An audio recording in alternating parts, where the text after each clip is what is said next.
ไหมกัดกินซะเลยป้อมืดเลยอยู่นี่นะเห็นไหมไม้นี่นะป้อกัดสะกัดทรายเลยมาทุกคนมาเบิ้งนี่นะป้อ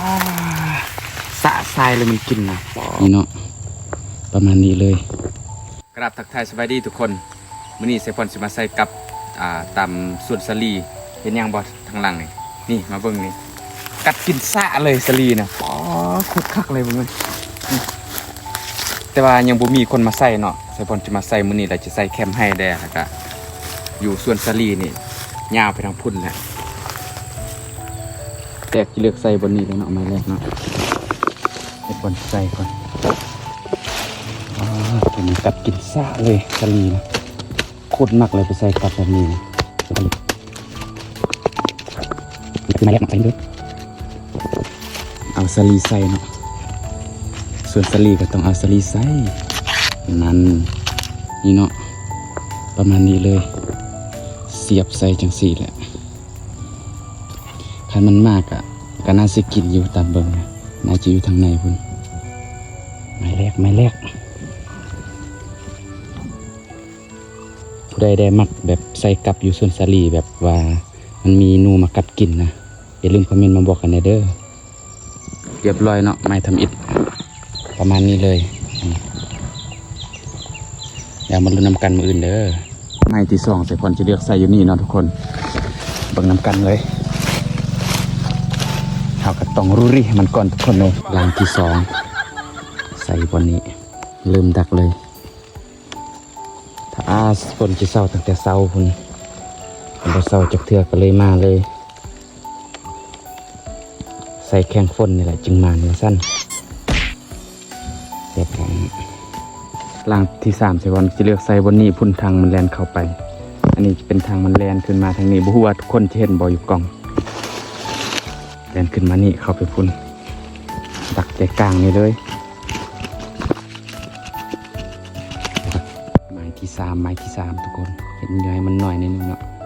เริ่มดักเลยเนาะพุ่นเบิ่งมันกัดกินพุ่นสะเลยอยู่พุ่นกับโคตรลายมันกัดกินนะดัก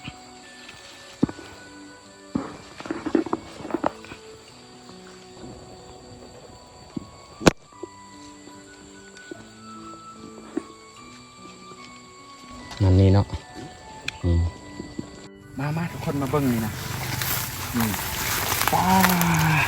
สะทรายเลยมันกินนะป้าเริ่มดักไอ้นี่เลยเนาะเริ่มให้ติดเลยว่าเนี่ยนะแล้วก็จะเอาแบบใบสลีพันบนมันกัดกินเก่านะก็เลือกใส่นี่เลยเนาะเลือกใส่ลุมนี่เลย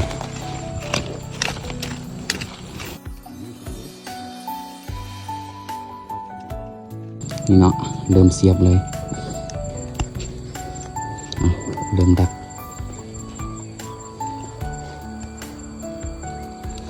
ยากตัว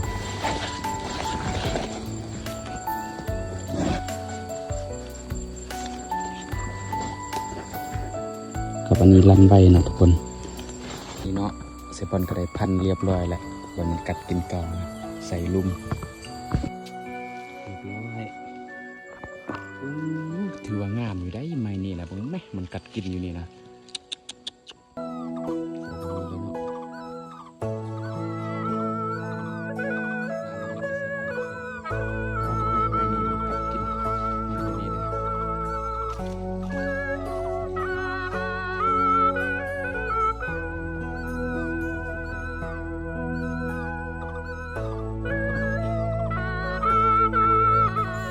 เดี๋ยวนี้ใส่พอนก็ใส่แล้วเนาะเดี๋ยวเรามาลุ้นน้ำกันมืออื่นว่าสิมานอยู่บ่มื้อนี้คิดว่าจะไปใส่อยู่หน้าพุ่นแต่ว่าบ่มีกระแจเข้าตูบอันอยู่เที่ยงหน้านะเป็นไม้นี่